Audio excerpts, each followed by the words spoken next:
Ce contenu vous est offert avec passion par le cabinet Vitavie, votre allié en conseil et coaching. Merci de vous abonner et d'activer la cloche de notification pour ne rater aucune de nos vidéos inspirantes.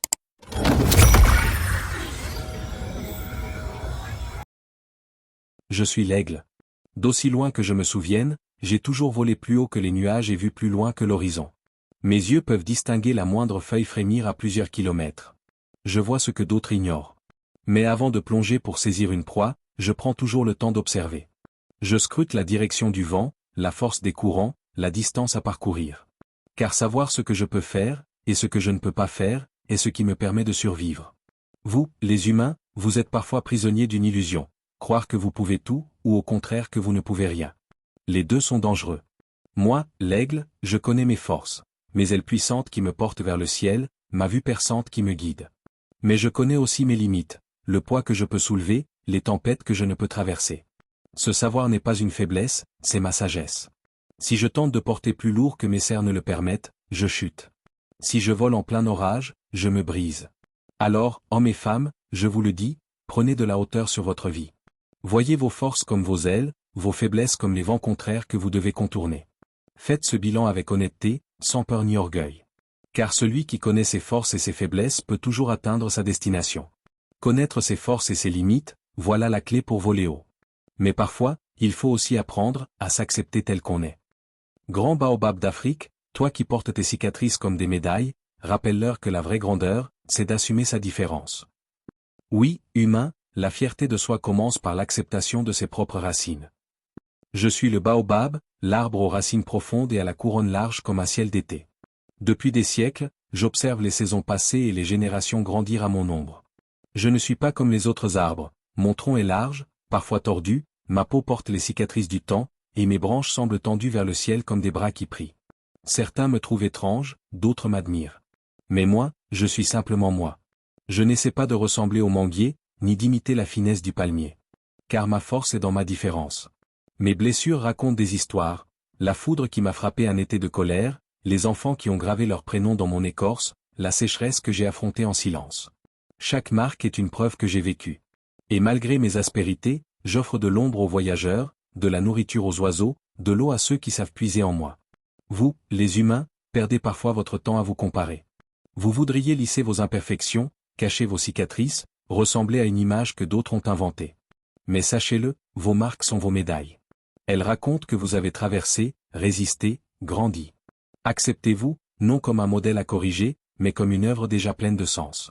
La fierté d'être soi, c'est comprendre que votre valeur ne dépend pas de votre ressemblance avec les autres, mais de votre authenticité. Regardez-moi. Je ne suis ni le plus droit, ni le plus gracieux, et pourtant, je suis le baobab, l'arbre de vie. Soyez, vous aussi, l'arbre de vie dans votre monde. Voilà, j'ai mes blessures, mais elles font ma force.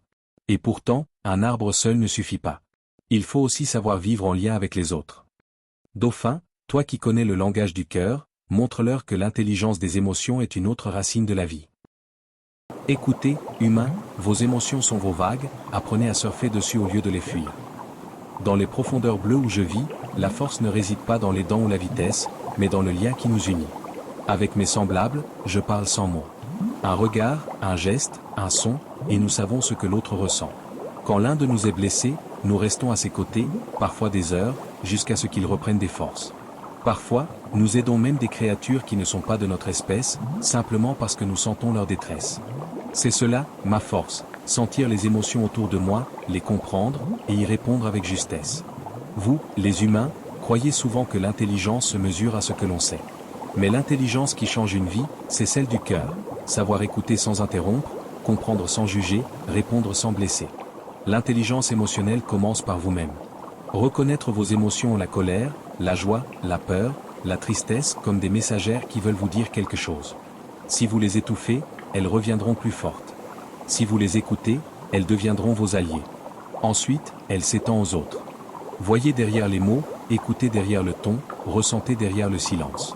Souvenez-vous, un mot juste peut apaiser une tempête, une présence silencieuse peut sauver une vie. Moi, le dauphin, je vous dis ceci, écoutez avec vos oreilles, mais surtout avec votre cœur. Et vous découvrirez que le langage des émotions est universel.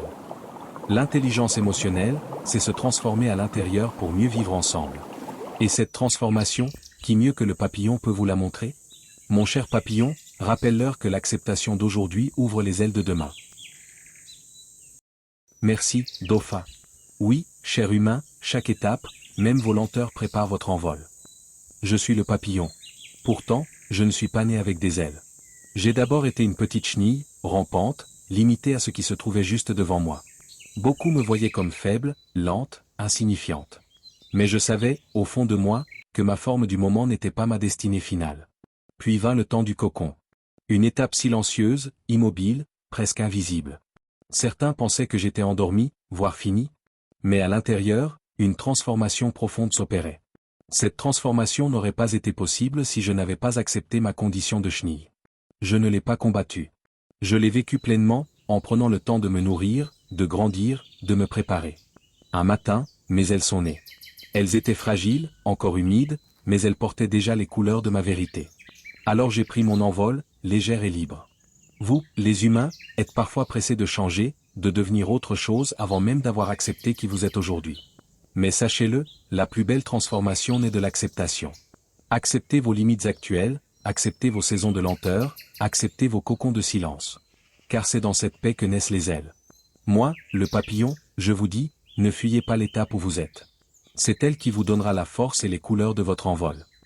Acceptez vos cocons, car ce sont eux qui donneront vos couleurs. Mais souvenez-vous, aucun de nous ne détient la vérité seul.